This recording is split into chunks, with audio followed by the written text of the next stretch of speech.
Bonjour, suite au précédent podcast sur la culture afro-brésilienne, j'ai introduit certains mots un petit peu étranges, notamment le mot du candomblé. Religion afro-brésilienne, et je vais aujourd'hui donner les bases et juste expliquer ce qu'est le candomblé, religion afro-brésilienne. Tout d'abord, je me présente, je m'appelle Yalolisha Virginie, Yalolisha parce que je suis prêtre, donc prêtresse de la tradition du candomblé initiée dans l'Ubanda, et ce depuis maintenant 2012.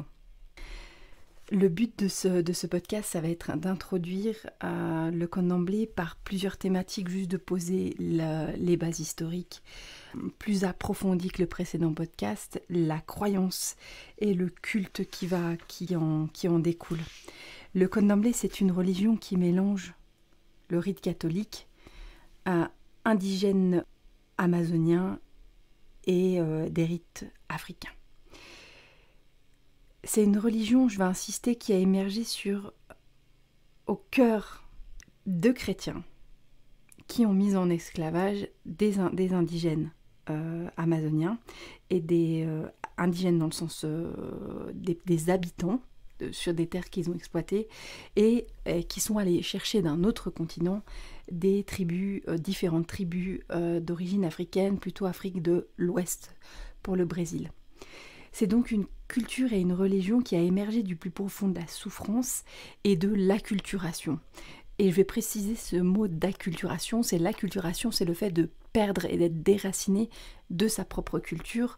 Comme je l'ai dit, les personnes originaires d'Afrique arrivaient au port notamment de Salvador, de Bahia, et étaient séparées par ethnie, séparées par famille, pour perdre toute racine. Et ce qui était le même cas aussi avec les tribus amazoniennes.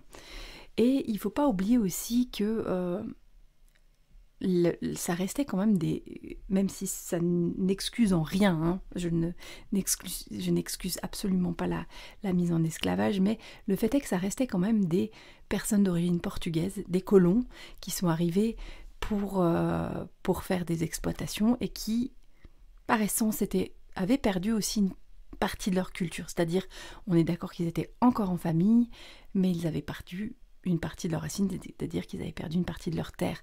On était aussi dans une forme d'acculturation.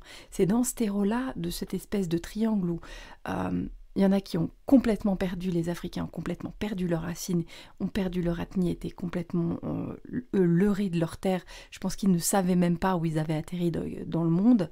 Les personnes d'Amazonie, les personnes d'origine du Brésil, eux ont eu une acculturation, mais pas sur leur terre, mais par séparation de leurs ethnies, colonisation de leur terre.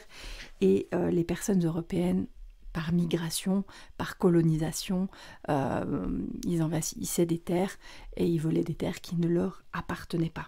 Donc ils ont dû aussi s'approprier la culture, la nature qui les entourait et le climat. Enfin, le Portugal et le Brésil, c'est pas la même chose. Pour en revenir sur la religion du candomblé, elle repose quand même sur un principe sur lequel je reviendrai d'un Dieu unique, qui est représenté par des ambassadeurs nommés orishas. Ces orishas ont toute une mythologie, ils ont une personnalité propre et donc ils ont des histoires et ils sont liés à des éléments de la nature. On va avoir l'orisha des eaux calmes, on va avoir l'orisha des eaux en mouvement, l'orisha des eaux salées, l'orisha du feu, l'orisha de la foudre, l'orisha du vent, l'orisha des arcs-en-ciel. Toutes ces parties de la nature sont, ou ces manifestations de la nature, comme peut l'être un arc-en-ciel, sont les manifestations divines des orishas, des manifestations d'essence divine. La nature, par essence, dans le candomblé, et comme je pense toute religion, toute spiritualité, la nature est l'expression simplement du divin. Le candomblé est aujourd'hui une partie intégrante de la culture brésilienne. Vous ne pouvez pas marcher dans un quartier sans qu'il y ait un terreiro, donc une église du Candomblé, une voire deux même dans le même quartier, dans la même rue, car les racines du Candomblé sont implantées et ça fait partie du patrimoine du Brésil. Les racines après sont essentiellement quand on dit afro-brésilien, on revient sur des racines qui sont aussi énormément implantées et dont le tronc de base est implanté en Afrique, notamment au Bénin. Et c'est arrivé, c'est-à-dire que si on va dans la Santeria cubaine ou le vaudou haïtien, il y aura énormément de similitudes. On retrouvera certains mots parce qu'il y a des ethnies africaines qui sont arrivées au Brésil et la même ethnie a migré sur la même route pour arriver à Cuba ou à Haïti. On va parler aussi d'orishas, il y a des orishas qui seront communs. Après, ça a pris d'autres formes, mais les racines et dans les mêmes ethnies africaines.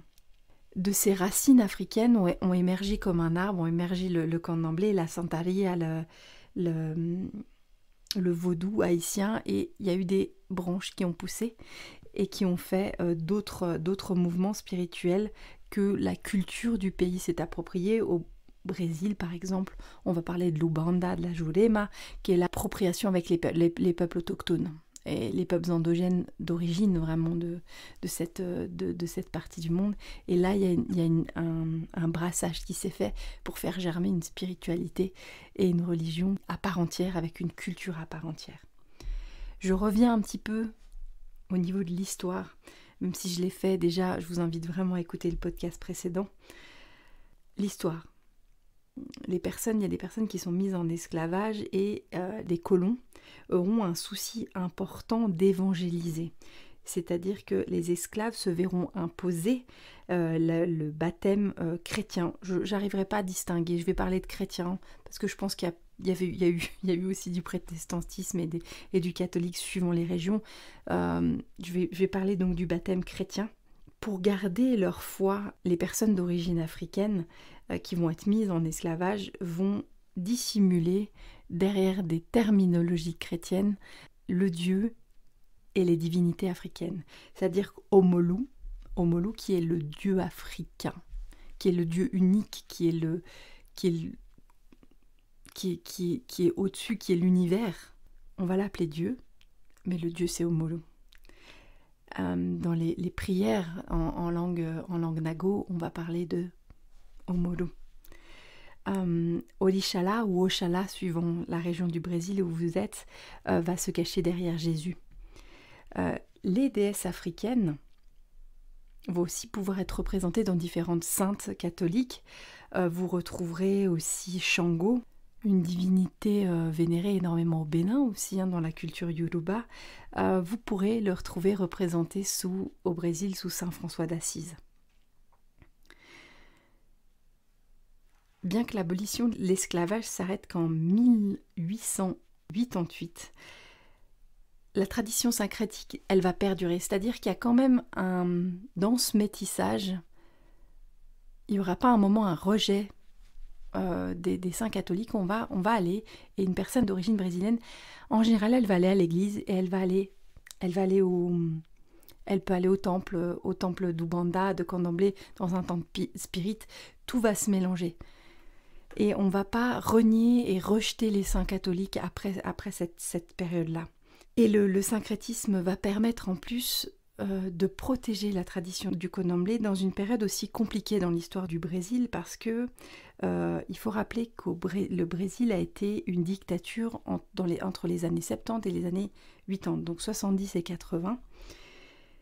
Et là, il y aura une véritable oppression, une véritable guerre contre les temples traditionnels d'Ubanda et de Candomblé, rejetés par un parti politique qui restera un format esclavagiste et colon, et qui veut maintenir une position d'un Brésil uniquement catholique, presque, chrétien, catholique chrétien. Je sais que moi, mon père de saint avait beaucoup été marqué par cette période-là, et qu'il avait beaucoup cette inquiétude de se dire il faut faire attention, est-ce qu'on parle ou on parle pas, c'est compliqué parce cette oppression-là, elle pouvait revenir. Et il avait vécu ça de manière terrible, où il fallait être caché. Si vous passez devant la façade de sa maison, on voyait une maison tout à fait normale, tout à fait typiquement brésilienne, et il fallait rentrer à l'intérieur pour arriver jusqu'au temple. C'est-à-dire que de l'extérieur, vous ne pouviez imaginer qu'il y avait un temple du Candomblé. Je vais faire un focus du coup sur la croyance. On parle bien d'un dieu unique qui s'appelle Omoru. Il y irradie différentes qualités d'énergie. Et ces qualités d'énergie sont les éléments de la création et donc les éléments de la nature qui constituent notre monde et ce qui peut faire qu'il y a le vivant. Chaque élément de la nature est donc régi et géré, sous-traité par ce qu'on appelle donc un orisha.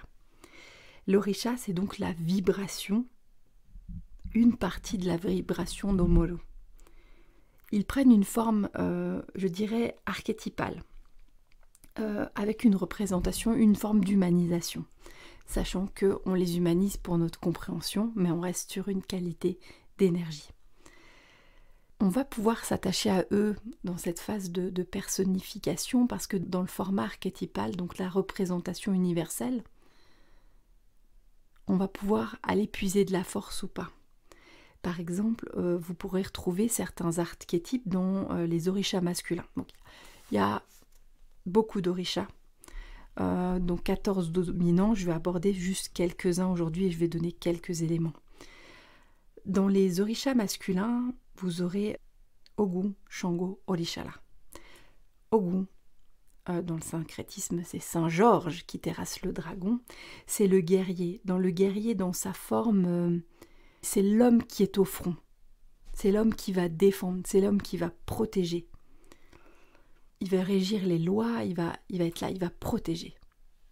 On a Shango. Shango qui est donc Saint François d'Assise dans la religion chrétienne. Et là, on est dans l'archétype de l'homme qui est plutôt le chef de guerre. C'est-à-dire c'est quelqu'un qui va réfléchir à la stratégie de la guerre, qui va penser à la justice. C'est pas l'homme qui va au front et qui va se battre tout de suite. C'est l'homme qui à un moment se dit, est-ce que pour défendre ma famille, qu'est-ce qui est juste? Est-ce que j'y vais pas? Et il va développer une stratégie pour pouvoir défendre sa famille. C'est une autre qualité, une autre énergie, une autre représentation archétypale de l'homme. Orishala ou Oshala, c'est le vétéran de la guerre. C'est un autre archétype d'homme, c'est l'homme qui lui a déjà mené ses combats, qui est un petit peu fatigué, et qui lui va prendre beaucoup de recul, il est plus âgé, c'est le grand-père. Il va prendre du recul et c'est sa sagesse qui va permettre de prendre des décisions. Donc on est sur un Ogun qui est le jeune homme qui va partir se battre, partir défendre, partir à la guerre. Le Shango qui doit protéger le père, l'archétype du père qui va protéger, qui va réfléchir sur comment est-ce que c'est judicieux d'aller se battre. Et Orishala qui va être le grand-père qui a la sagesse, qui a l'expérience, celui qu'on peut appeler quand on veut avoir du recul et quand on veut savoir. Et on va voir cette même transposition archétypale sur les archétypes féminins. Pour les femmes, on aura Yinsa. Yinsa, vous trouverez beaucoup dans la littérature qu'elle est liée à Sainte-Barbe. Moi, j'aime plutôt l'associer à Jeanne d'Arc. Et dans la littérature, vous pouvez aussi la retrouver associée à Jeanne d'Arc. C'est la femme guerrière, c'est la femme Azmazom, c'est la femme qui a un côté masculin quand même. C'est une femme qui va défendre. On aura Oshun qui est la femme séductrice. Là, elle va être représentée par une qualité de mari. Donc il y a énormément de maris, de saintes, mais une qualité, une vibration de mari. Moi, j'aime l'associer aux femmes, aux archétypes. Oshun, si vous avez la quintessence archétypale de Oshun, la personne qui me vient spontanément, ce serait Nabila. Nabila, donc dans l'image qu'elle donne dans les médias, vous avez l'archétype de Oshun, la femme qui est dans la beauté, la femme qui a un sens de l'apparence, c'est l'archétype, on va aller un petit peu loin, mais qui est aussi un sens de la relation à l'homme. Enfin, il y a cette relation de séduction dans la femme qui va séduire l'homme, c'est cet archétype-là. Et on aura Yemanja. Yemanja, c'est l'une des orishas qui, je pense, l'une des seules qui est relativement connue en Europe. Yemanja, c'est ces cérémonies qui amènent, où on va à la mer et on va faire des offrandes à la mer. Et si vos offrandes, si votre bateau, donc c'est un bateau dans lequel vous mettez des offrandes, et si votre bateau part loin dans la mer, c'est un signe que Yemanja accepte vos offrandes, donc accepte les requêtes que vous avez faites. Si votre bateau revient et est ramené par les vagues, elle n'a pas accepté, elle ne travaillera pas pour vos offrandes. C'est la mère protectrice. C'est la femme dans ce qu'elle est, presque de maternelle asexuée, comme on peut avoir la Vierge Marie dans ses représentations blanches et bleues. C'est l'essence de la mère protectrice, l'archétype de la mère protectrice, orientée sur ses enfants et la protection de sa famille et de ses enfants. Quand on a besoin d'avoir du soutien pour être une bonne maman, pour avoir un amour, pour être présente, pour être là, une bonne mère, on fait des prières à l'intention de Yemanja. C'est évidemment ce que je fais. Je vous fais une représentation succincte et qui pourrait s'étendre. Je pourrais faire une heure de podcast juste sur chacun des orishas et sur la quantité qu'il y a. Et ça, c'était pour vous donner la base de la vibration. Toucher un petit peu sur, tiens, c'est quoi les représentations des divinités, à la différence de nos saints. On est dans quelque chose peut-être plus... C'est difficile pour moi de me représenter Jeanne d'Arc, je sais pas, mais d'être dans l'archétype de Jeanne d'Arc. Il y a des moments où je suis guerrière, il y a des moments quand je dois aller travailler, quand je dois faire ma place auprès des hommes, j'ai mon conseiller en saint qui va ressortir. Je pourrais aborder aussi un peu plus tard le côté masculin-féminin, que je pourrais aborder dans un autre podcast. Le côté masculin-féminin des orishas et l'équilibre qui se joue comme dans le Tao. Je vais passer au point suivant qui est le culte. Le culte des orishas.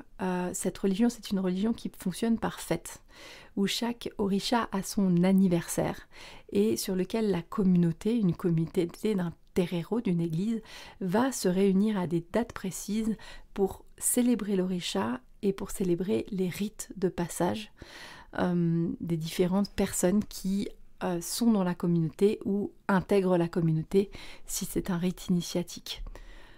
C'est des fêtes qui sont relativement secrètes, qui sont secrètes dans la communauté et il y a une partie secrète et une partie après qui est ouverte au temple à côté, aux gens du quartier, à la communauté.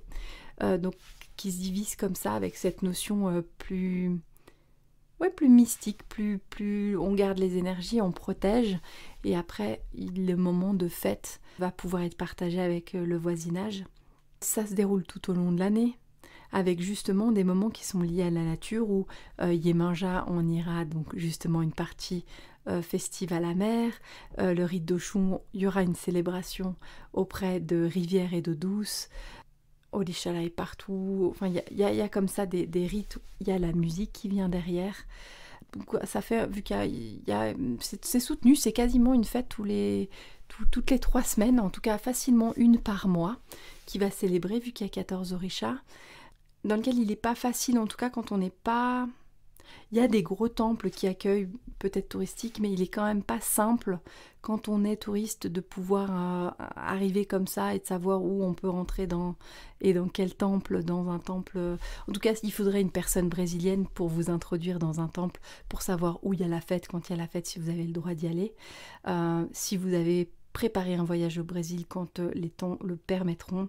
Vous pouvez tout à fait le faire, c'est pas interdit, c'est pas si vous êtes en relation avec une personne sur place, demandez et je suis sûre que il y aura des contacts et vous aurez l'occasion d'aller découvrir une des cérémonies liées au candomblé et à l'Ubanda.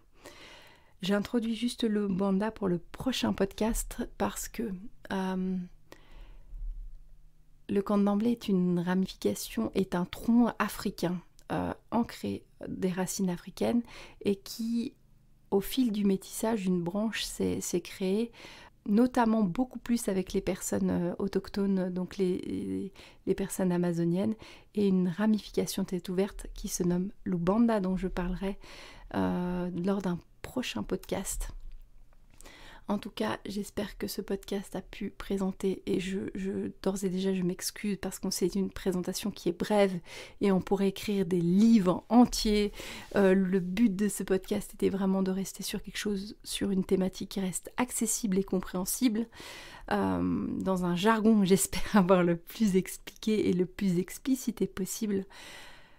Ma mission est celle-ci, c'est d'arriver à transmettre dans notre culture la compréhension de cette culture-là et qu'est-ce qu'elle peut, même en tant qu'Européens, nous apporter, notamment pour nous qui, je crois, avons aussi vécu une acculturation, et j'en suis même fondamentalement convaincue, et une partie de notre culture en tant qu'Européens qui nous a été volée, notamment par l'Inquisition.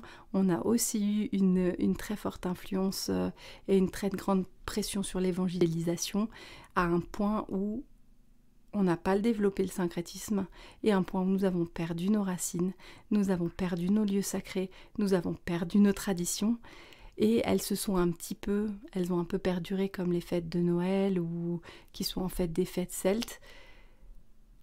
Mais rien ne se perd complètement, et l'idée c'est que on puisse se reconnecter à nos racines, à nos propres racines, dans les dimensions de ce qu'on est maintenant.